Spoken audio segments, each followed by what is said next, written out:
자, 두 번째 세션은 뭐 질문 먼저 한번 살펴보고 들어갑시다.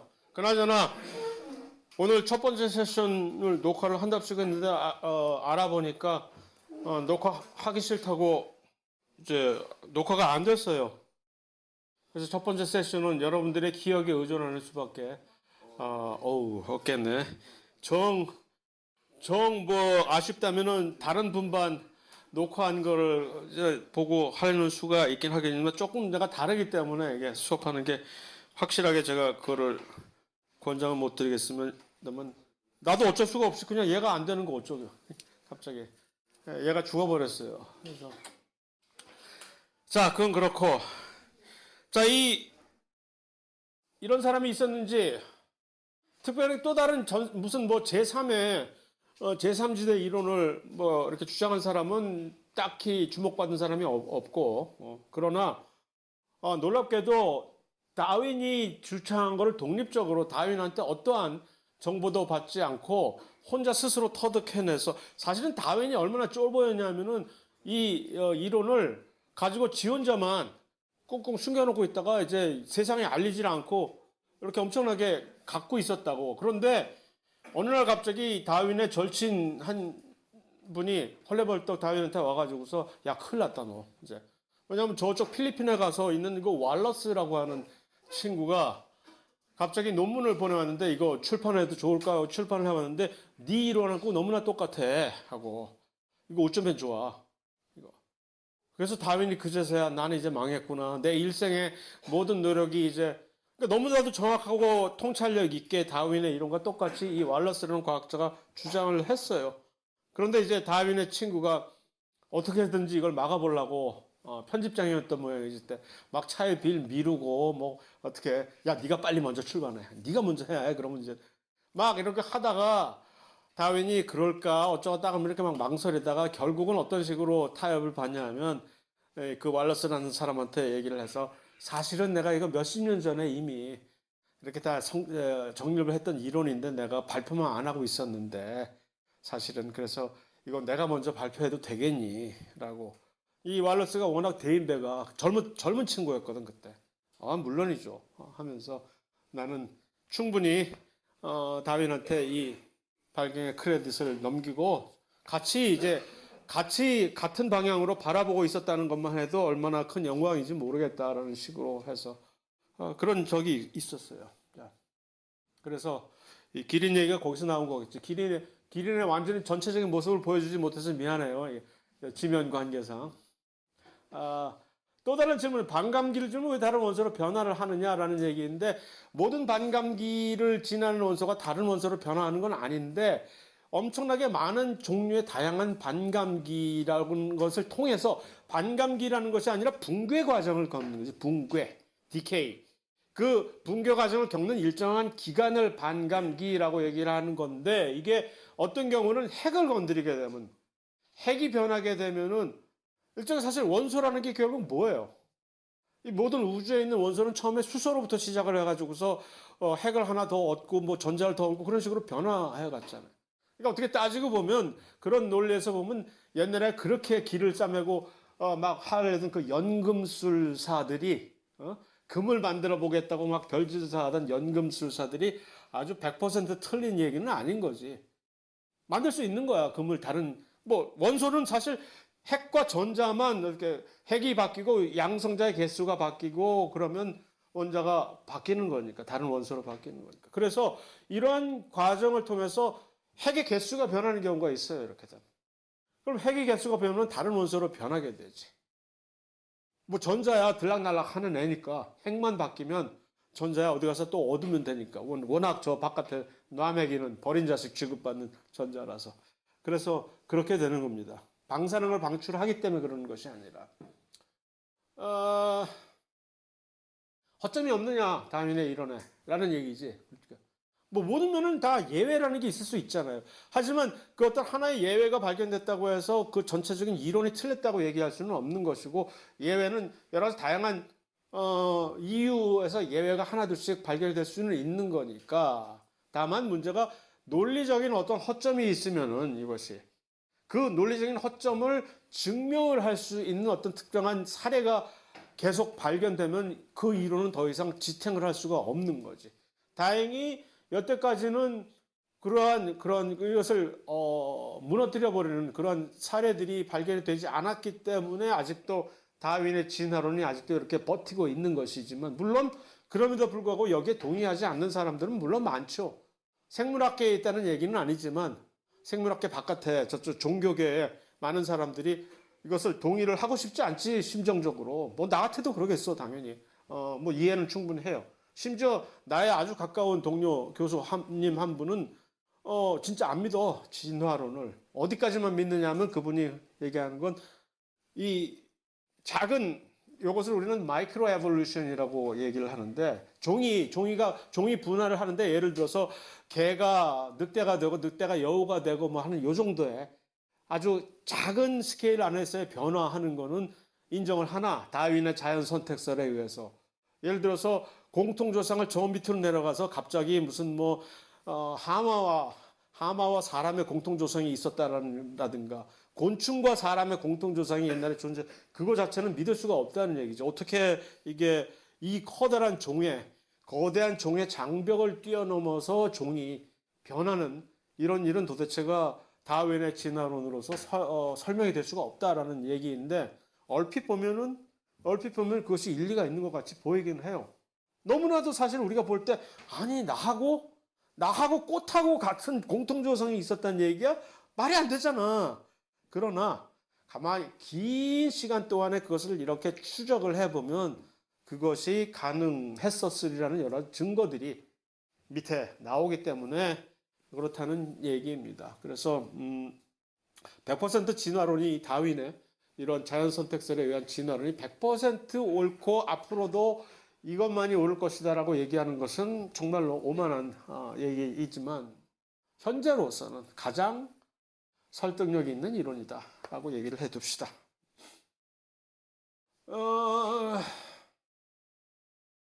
자, 이거 어떻게 생각해요, 이건? 그러니까 획득 형질과 무슨 유전자 변화 뭐 이런 것에 대해서 약간의 아직도 이제 개념상 안 와닿는 그런 혼돈이 있는 분들이 있는 것 같아서 가져와 본 건데, 그러니까 획득 형질이라고 하는 것은 현재 이 개인이 어떤 환경에 적응, 형질이라는 것은 우리가 밖에서 확인을 할 수가 있는 어떤 특성인데, 그 형질이라는 특성이 원래는 유전자, 부모에게서 물려받은 그 유전자의 활동에 의해서 표출이 되는 것이라고, 그것이 전통적인 그 유전학의 그런 정설인데, 그거 말고도 획득 형질이라는 것이 있는데, 그 형질은 특징이 뭐냐면 당대에서 환경에 적응하려고 하다 보니 뭔가 이 개인의 적응으로 인해서 뭔가 달라 보이는 어떤 그런 특성이지, 그것도 역시. 그런데 이제 문제는 그것은 웬만한 경우에 다음 세대로 안 넘어가잖아. 지난 시간에도 얘기했듯이 뭐 내가 몸짱 됐다고 내 아들도 몸짱이냐? 그건 아니잖아. 이제 나의 몸짱, 이건 하나의 형질이잖아. 이거 뭐 나의 노력에 의해서 열심히 근육을 키워가지고서. 그래서 그런데 이제 어떻게 유전자가 환경에 적응하려고 하다 보는데 그 과정에서 갑자기 나의 유전자까지 변해 버렸다. 이론적으로 가능하죠. 있을 수 있는 일이죠. 어쩌다 보니까. 뭐 우연의 일치든 뭐가 어쩌든 간에 막 했는데 유전자까지 변해버렸어?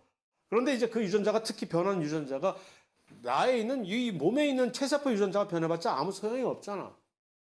나의 생식세포에 있는 유전자가 변해야 될 거 아니야. 그래야 그것이 다음 세대로 물려가지. 그런 일이 과연 있을 수가 있을까? 100% 전혀 있을 수 없다고 장담할 수만은 없잖아. 만약에 그런 일이 생긴다면 그것은 유전이 되지. 그리고 돌연변이라는 것은 형질과는 아무 상관이 없이 독립적인 것. 돌연변이라는 것은 무조건 DNA 염기 서열의 변화가 생기면 그건 돌연변이라고 정의를 하는 거예요. 그러니까 이게 형질에 무슨 뭐에 의해서 돌연변이가 생긴다 안 생긴다 같이 연계가 될 수가 있으나, 그것이 무슨 뭐 획득 형질 때문에 무엇 때문에 돌연변이가 발생을 한다라고 항상 이렇게 어떤 상호 연관을 지을 수 있는 사안이 아니라는 얘기죠. 전혀 별개의 것이니까. 자, 키에 대해서 상당히 관심들이 많은 것 같아요.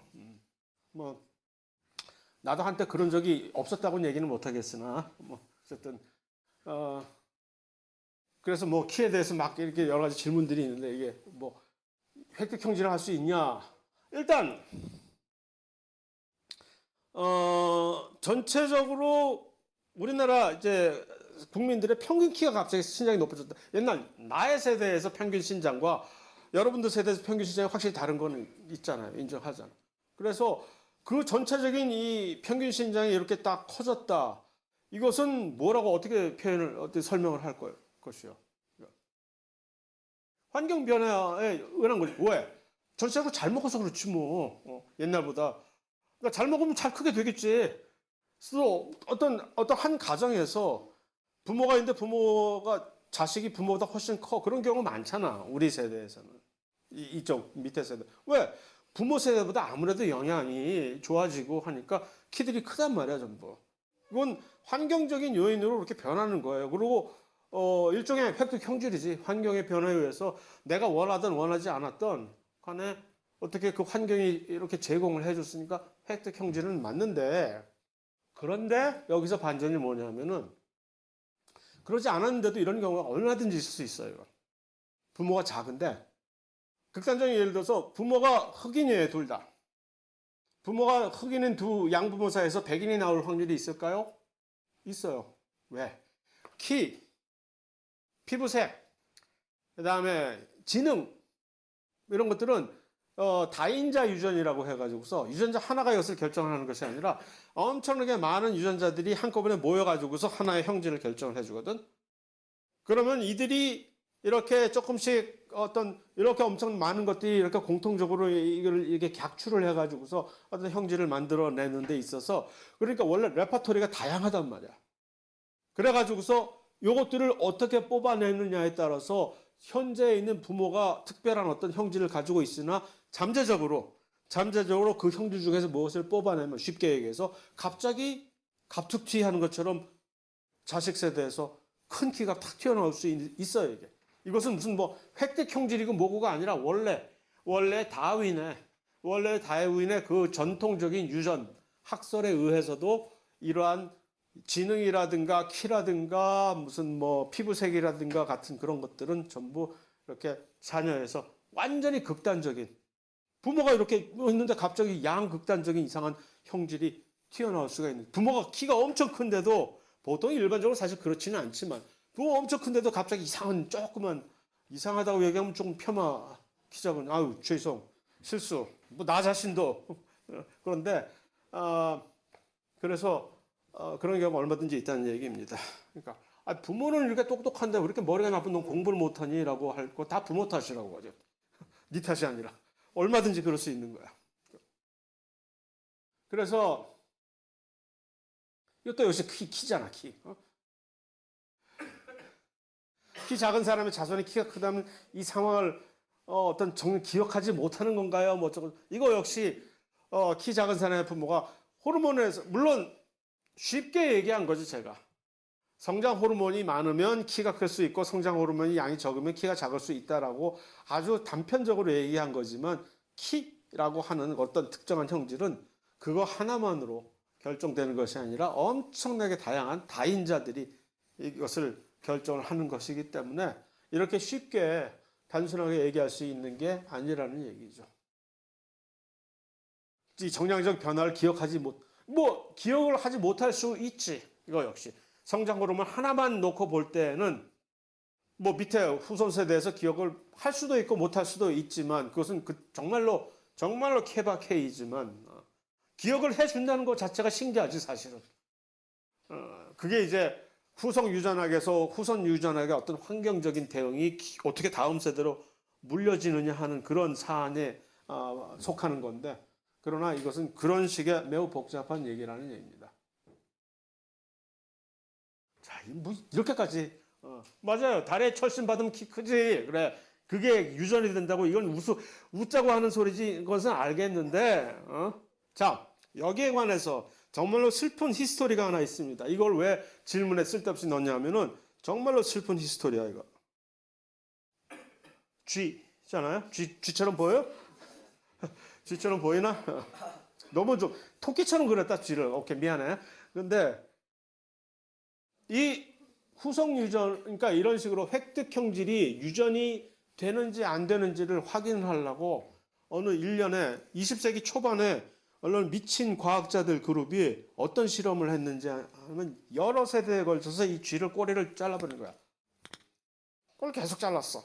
이 꼬리 잘린 쥐들끼리 결혼을 시켜가지고서 결혼을. 여튼 교배를 해서 새끼를 낳아서 혹시 어느 대에 가서 이 꼬리가 짧아지는지를 보려고 계속 꼬리를 잘랐어. 결과는 어떻게 됐을까? 말을 하고 해? 꼬리는 계속 길게 나오지? 그래서 결론은 획득 형질은 유전이 안 된다. 하고 그걸 꼭 그렇게 찍어 먹어봐야 하니? 병신, 어? 그래서 이런 실험이 있었다고. 이거 철심을 박으면 철심을 박는다고 그 다음에 키가 이게 커질까요? 안 커지지 당연히. 시력 교정술 같은 것도 후대에 그런 것은 유전이 일단은 안 되는 것으로, 물론 여기서 갑자기 뭐 이상한 일이 변해가지고서 어떤 미스테리한 일이 벌어져가지고서 어떤 이러한 환경의 자극이 어떤 특정한 유전자의 발현의 변화, 양적 변화입니다. 이게 그러니까 DNA 염기 서열이 변하는 게 아니라 DNA의 발현 양적인 변화를 가져오게 할 수 있는 확률은 배제할 수는 없지만 일반적으로 이런 것은 말이 안 되는 소리죠. 자, 이게 바로 그런 질문인데 만약에 획득 형질이 유전이 된다고 한다면 어떻게 그것이 기억이 돼서 하느냐라는 것은 조금 이제 고차원적인 수준의 지식인데, 이게 그 획득 형질은 항상 전부 그러니까 양적이라고 항상 강조를 했잖아요. 발현양. 그래서 그러한 관점에서 성장 호르몬을 예를 든 것이지, 성장 호르몬이 많이 만들어지고 적게 만들어지고 하는 그런 것들이 다음 세대에 어떻게 그것을 기억을 하느냐. 기억을 하는 그 메커니즘은 DNA의 그 DNA 유전자 지역에 특정한 화학, 메틸기 같은 거, 메틸기라든가 아세틸기 같은 게 얼마나 많이 붙느냐 안 붙느냐, 그것에 의해서 그 자체를 기억을 하는 거예요. 왜냐하면 그런 것이 얼마나 붙느냐 안 붙느냐에 따라서 그 지역의 유전자 발현이 높아진다거나 적어진다거나 하는 그런 상관관계가 있거든요. 그것이 바로 이제 후성 유전학을 공부하는 사람들의 실제적인 관심사예요. 어느 지역에 갑자기 DNA에 메틸기가 붙느냐, 아세틸기가 붙느냐 하는. 너무 쓸데없는 얘기를 했나? 한 귀로 듣고 한 귀로 흘리세요.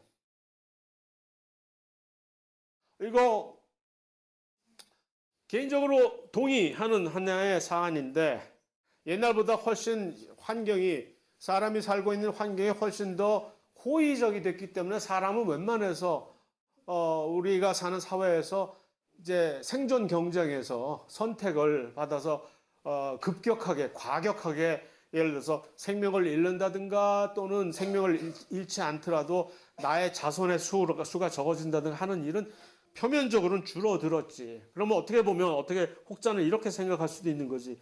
야, 옛날처럼 우리가 원시 시대에 막 그냥 사냥하러 다니고 막 먹을 게 부족하고 막 그럴 때처럼 강한 자만이 살아나는 약육강식의 그런 시대가 돼야 이제 좀 있는, 예를 들어서 우수한 유전자들이 훨씬 빨리 선택이 돼서 사람이 진화가 빨리 될 텐데 말이야. 이거 요즘은 워낙 쓸데없는 유전자들이, 쓰레기 같은 유전자들이 너무 많아 하면서 이런 이상한 생각을 가지게 되는 경우가 있을 수 있겠으나, 여러분들이 하나는 알고 둘은 모르는 그런 것 같은데, 요즘 얼마나 무서운 일이 사실 벌어지고 있는지를 가만히 생각해 보면은 경제적인 빈부격차 때문에 이것이 얼마나 크게 사회적인 하나의 두 개의 클래스로 분리가 되어 가지고서 점점 이렇게 분리가 되다 보면은 자손을 낳는 이 빈도가 엄청나게 크게 차이가 날 가능성이 어느 정도 이제 가까이 다가가고 있거든. 경제적으로 윤택한 사람들과 그렇지 못한 사람들의 갭이 너무 커지고 있는 거예요. 그래서 어느 순간에 가면 그것이 엄청나게 큰 선택적인 하나의 선택 작용으로 이제 이 힘을 발휘할 수 있는 시간이 곧 올 것 같은 그런 걱정이 되는데, 특히 요즘같이 새로운 인공지능, 더더군다나 유전자 가위라고 들어는 봤나? 유전자 편집이라는 유전자 가위를 가지고 막 조작을 할 수 있는 그런 기술들, 그것들을 접근성, 경제적으로 이 기득권 사람들이 그러한 새로운 기술에 접근할 수 있는 접근성이 훨씬 더 편해진단 말이에요. 그러면 어느 순간에 가다 보면 정말로 옛날에 어떤 소설가들이 우려했던 그런 것처럼 인류가 두 개의 클래스로 분리가 되면서 진짜로 점점점 종의 분리는 결국 생식적인 격리예요. 거기서부터 시작을 하는 거야. 생식적으로 우리끼리만 자손을 낳고 우리끼리 자손하면 그때부터 종 분화가 시작이 되는 거거든. 얼마든지 그런 가능성이 있다고 생각이 됩니다.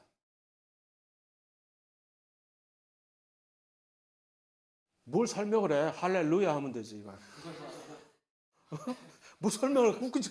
이러면 야 이런 일이 세상에 그러면서 막 그러면 되는 거지. 뭘 이걸 설명 불가. 가능하겠죠. 이런 일이 거의 있을 수는 없지만 예를 들어서 여우와 늑대가 갑자기 어느 날 갑자기 어느 개인적으로 우리 개인의 프라이버시야 그러면서 여우와 늑대가 갑자기 교잡의 성공을 갑자기 돌연변이 여우와 돌연변이 늑대가 교잡에 성공해서 이상한 잡종을 만들어냈다고 칩시다. 그래서 그것이 또 가능했다고 칩시다. 뭐 자연적으로. 이론적으로는 뭐든지 아니, 물론 모든 게 가능하다는 얘기는 아니지만 그것 역시 가능한 얘기라는 얘기죠. 뭐 어떤 일이 어떻게 돼서 이루어지는 나중에 가만히 보고 즐기다가 나중에 설명을 할 수 있으면 되지만 굳이, 이걸 후성유전이라고? 아니야, 이거는 항상성이야. 무언가 관심이 점점 떨어지게 당연히 되어 있지. 이건 어떤 후성 유전의 어떤 그런 형질이 아니야. 이건 형질이 아니라 원래 있던 하나의 우리의 자연적인 원상태로 돌아가려고 하는 회귀 본능이라고. 그러니까 이것은 뭐라고 설명하는 게 훨씬 편해?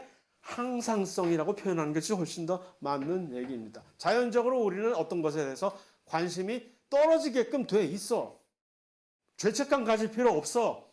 내가 여기 집중을 해도 관심이 있었는데 왜 갑자기 요즘 관심이 멀어질까? 내가 뭔가 잘못된 것은 아닐까? 아니야. 그게 정상이에요.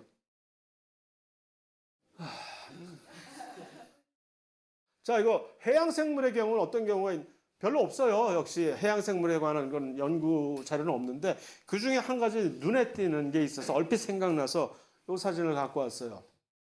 남극에 사는 아이스피쉬라고 하는 물고기예요. 얘는 뭐지? 왜 이렇게 투명해?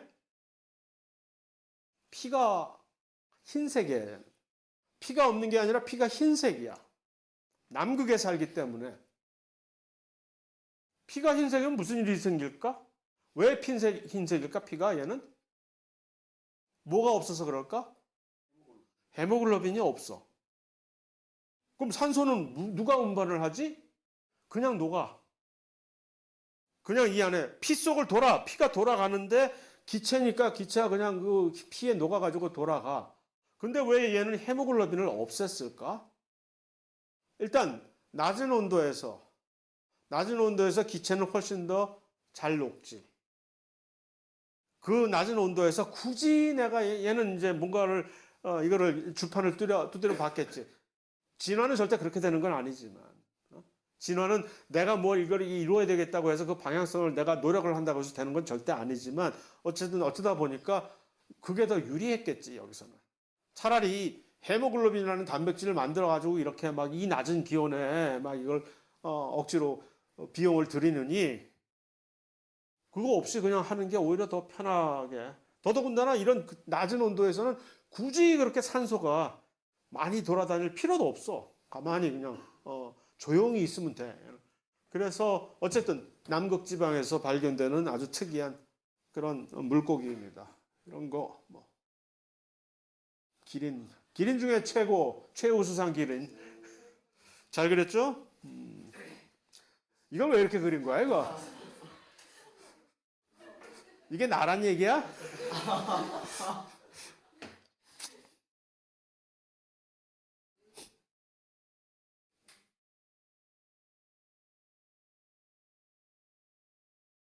자, 이렇게 하는데 어느덧 어느덧 30분이 가까이 시간이 소모가 됐네. 아이 참. 자, 그래서 마지막 결합은 소수성 인력 상호작용. 요것은 자, 여기까지 우리가 지난 시간에 본 게 뭐예요? 공유결합, 이온결합, 수소결합, 그다음에 반데르발스 그런 것들을 봤는데 이거 역시 자, 이거는 결합은 아니야. 많은 책에서 결합이라고 나오지만 소수성 결합 뭘 하지만 이것은 사실은 결합이라고 얘기하기에는 조금 뭔가 다만 하나의 현상입니다. 물 때문에 우리의 모든 주위 환경은 물로 둘러싸여 있단 말이에요. 근데 물을 극혐하는 소수성 분자들이 탄생을 했다고 칩시다. 물에 던져졌어. 이 친구들은 어쩌란 얘기야. 일단 이렇게 되면 무슨 일이 생기냐 하면은 물에 소수성 부위를 가진 분자들이 딱 담궈지면 어떤 현상이 발生? 물들이 갑자기 그 주변을 둘러싸. 쌀 거 아니야. 물들을. 그러면 물들이 갑자기 아주 얌전하게 정렬을 하게 되는 거거든. 소수성 분자가 하나 있어, 여기. 소수성 분자가 하나 있는데 그 주위로 물들이 물 속에 있으니까 소수성이든 뭐든지 간에 물들이 이렇게 하는데 물과 친수성 분자들끼리는 서로 이렇게 막 서로 끌리는 게 있으니까 얼마든지 자유자재로 왔다 갔다 이렇게 할 수가 있는데 갑자기 표면이 물을 전혀 이렇게 받아들이지 않는 이런 소수성 표면이 딱 물에 던져지면은 물들도 당황하는 거야, 이제. 이게 어떡하라는 얘기예요. 그래서 물 주위를 이렇게 하는데 아주 조심하게 이렇게 정렬을 하게 되는 거예요. 정렬을 한다는 얘기는 혹시 이런 얘기 뭐 여러분들 잘 알겠지만 이미 엔트로피라고 알죠. 엔트로피. 이게 얼마나 무질서하냐라는 게 엔트로피라는 개념이잖아. 원래 이 자연 모든 우주는 무질서한 게 좋은 걸로 자연적으로 무질서해야만 되는 거거든. 그러니까 질서가 점점 잡혀갈수록 비자연적인 부자연스러운 현상이 되는 거죠. 부자연스럽다는 얘기는 에너지가 많이 드는 현상이야. 그래서 모든 만물은 엔트로피를 높이는 방향으로 막 하려고. 그게 자연적인, 자발적으로. 그러니까 엔트로피가 갑자기 낮아지는 거예요, 부분적으로. 물들이 이렇게 쫙 꼼짝 못하고 정렬을 하게 되니까. 그러니까 그런 표면적을 줄여야 돼. 물들이 소수성 표면하고 접하는 표면적을 줄여야만 물의 엔트로피가 높아지는 거야. 그래서 훨씬 더 그게 자연스러운 거야. 그러니까 저절로 그럼 어떻게 해야 돼? 우리끼리 뭉쳐야지. 소수성 분자들끼리 뭉쳐야 산다 하면서 뭉치는 게 그냥 쉽게 얘기해서 나는 우스갯소리로 소수성 분자들끼리 물을 너무 극혐해서 우리끼리 뭉치자 하는 것처럼 하지만 자기들끼리 무슨 그런 교감이 있겠어요. 그게 에너지 준위 측면에서 가장 안정적인 그런 현상이기 때문에 이렇게 되는 거죠, 이게. 그래서 이쪽이 전부 소수성 부위를 가진 어떤 표면이라고 칩시다. 이게 서로 유리가 돼 있으면 물들이 전부 여기를 다 둘러싸야 되니까 이게 불안해지는 거지. 엔트로피가 낮아져. 근데 얘네 둘이 이렇게 쫙 뭉치면 물은 여기만 이렇게 둘러싸면 되기 때문에 이 표면이 훨씬 더 적어져서 물의 입장에서는 엔트로피가 높아지게 되는 겁니다. 그러니까 이게 자연적으로 이런 일이 발생을 하게 되는 거지. 그러면 얘네들끼리 이렇게 뭉치려고 하는 이 현상을 우리는 뭐라고? 소수성 상호작용이라고 얘기를 해요. 이것이 화학결합이냐? 아니야. 그냥 얘네들끼리 뭉치는 거지. 화학결합이라면 얘네들을 유지를 시켜주는 뭔가 어떤 힘이 있어야 되는 거야. 그건 없어. 그러나 이렇게 되면 무슨 힘이 발생을 할까, 여기서? 반발력? 아니, 요 표면, 이렇게, 자기들끼리 이렇게 뭉쳤어요, 이렇게. 그럼 요 아주 밀접하게 얘네들끼리 이렇게 가까이 했잖아. 반데르발스가 생겨, 그러니까 소수성 상호작용을 통하고 자기들끼리 응집이 된 요 지역에서 요 표면적이 서로 이렇게 딱, 이렇게 맞아떨어지는 그 지역이라면 여기에는 틀림없이 반데르발스 인력이 발생을 하게 돼. 바로 그 힘이, 반데르발스 인력이 바로 그 소수성 상호작용을 유지시켜주는 결합력이 되어버리는 거지. 그래서 반데르발스 인력과 소수성 상호작용은 매우 밀접하게 서로 같이 다니는 힘이 되는 겁니다. 그래서 이 이거는 얼마나 중요한 거냐면은 세포막이 저절로 형성이 되는 거에 큰 기여를 한 게 바로 이거 소수성 상호작용. 인지질이라고 하는 물질은 이 지질이 이따가 나오겠지만 지금 뭐 굳이 할 필요는 없지만 나중에 나오겠지. 그래서 이들이 저절로 세포막을 형성하게 되는 물에 던져졌을 때 저절로 이렇게 막을 치게 되는 이유가 바로 그런 소수성 인력 때문에 자연적으로 생기는 것이고 단백질이 왜 이렇게 기기묘묘하게 그렇게 특이적으로 형형색색 이상한 모양들을 전부 가질 수 있는 이유가 단백질은 다른 고분자 물질들과는 다르게 전체적으로 어떤 부위는 소수성 부위를 가지고 있고 어떤 부위는 친수성 부위를 가지고 있는 그런 태생적인 특징을 가지고 있는데 이 친구들이 처음에 만들어지면서 탄생을 하는 게 처음 맞닥뜨리는 게 물이잖아. 그러면 어떻게 돼? 소수성 부위를 가지고 있는 이런 데는 어떻게 돼? 접어야지 지가. 저절로 접어는. 그러니까 어이구 온매 하고. 그리고 표면은 물을 상대할 수 있는 친수성 부분들이 이렇게 둘러서. 그러니까 저절로 단백질의 모양이 저절로 각자가 이렇게 형성이 되는 거야. 그럼 저절로 형성되는 여러 가지 다양한 단백질의 모양을 이용을 해서 세포는 단백질을 여러 군데에다 막 다 효소로도 쓰고 항체로도 쓰고 무슨 별의별 수용체로도 쓰고 단백질이 왜 그렇게 여기저기서 그렇게 각광을 받으면서 열일을 하게 되는 그 이유가 바로 이렇게 있는 거죠. 자, 또한 이것이 이제 많은 경우에 우리가 요즘 겪고 있는 성인병들 중에 많은 경우가 요 작용이 흐트러져가 돌연변이 때문에 흐트러져 가지고서 여기에 대해서 아주 대표적인 하나의 예가 너무 일찍 앞서 나온 게 아닐지 모르겠는데 어쨌든 자 여기 적혈구가 있잖아요. 혈액 안에 적혈구와 백혈구가 딱 있는데 여기에 보면은 적혈구 중에 혹시 모양이 다른 숨은 그림 찾기로 뭐 이상한 모양을 가진 적혈구가 보일 거예요. 여기 이렇게 이런 애들 이건 뭐야? 원래 적혈구는 이런 모양이라 해야 되는데 이것을 우리는 겸상적혈구 빈혈증이라고 그 유명한 또는 낫형 적혈구라고 해서 헤모글로빈이 이런 적혈구는 왜 이렇게 쪼그라들었나 쭈그렁 적혈구가 됐냐면 이 안에 이 적혈구는 원래 성숙하면은 적혈구는 얼마나 열일을 열심히 하는지 나의 모든 사명은 오로지 헤모글로빈만을 운반하는 것이다 하고 심지어는 어느 정도까지 열일을 하냐면 자기가 가지고 있는 핵 전부 다 없애버리고 성숙한 적혈구는 핵이 없어요. DNA도 초계같이 던져버리고 나는 오로지 하나의 헤모글로빈만을 운반하는 뭐 운반선이다 하고 그렇게 하다가 짧은 일생을 망친다 이제 마감을 한단 말이야. 적혈구 끼케 한 2주 정도 사나 그러다가 그런데 그러니까 이 적혈구 안에는 그득 꽉 차 있는 건 전부 헤모글로빈 단백질밖에 없다는 얘기인데 이 겸상적혈구 빈혈증에는 헤모글로빈 단백질 자체가 유전자에 돌연변이가 생겨가지고서 헤모글로빈 단백질의 구조가 변해버리는 거야. 그것만 가지고 있는데 그 구조가 변한 이상한 단백질들을 가지고 있으니까 이게 모양까지 틀어지는 것이. 그래서 그러면 이러한 적혈구들을 가지고 있게 되면 피를 정상적으로 그러니까 산소 운반 못하지. 이거. 만약에 모든 적혈구들이 이런 모양이라면 이 사람은 금방 죽지. 다만 우리가 대부분의 사람들은 유전자가 거의 대부분은 우리 사람들은 유전자가 전부 쌍으로 있잖아. 하나씩 여분으로.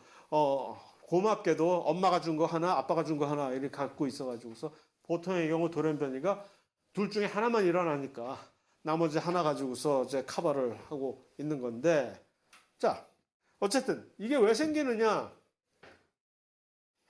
정상 헤모글로빈은 이렇게 동글동글하게 이렇게 돼 있어요. 만들어지는데 갑자기 유전자 돌연변이에 의해서 아까 얘기했듯이 헤모글로빈 단백질이 만들어지면 알아서 자기들이 이 소수성 부위는 알아서 기어 들어가고 이렇게 숨고 친수성 부위들이 이렇게 튀어나오게 돼 있단 말이야.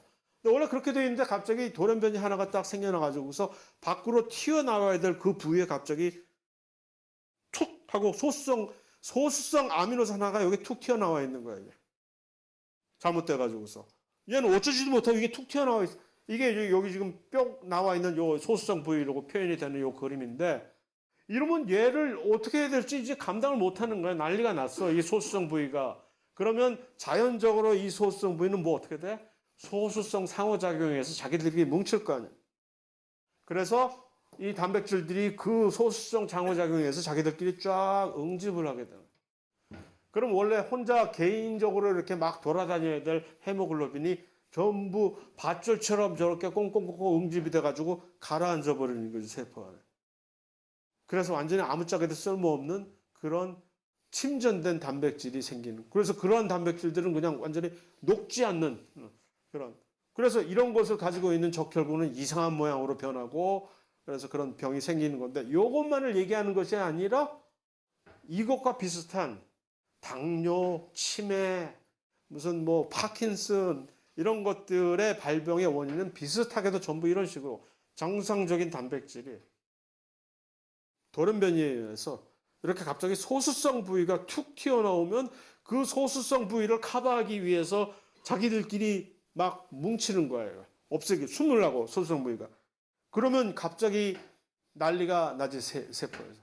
그래서 무슨 뭐 광우병도 마찬가지예요. 광우병에 이상한 단백질이, 프리온 단백질이라는 게 막 이렇게 응집이 된다고. 그것도 마찬가지고, 알고 보니 비슷한 그런 이유로 당뇨도 그렇게 생기고 파킨슨도 그렇게 생기고 하는.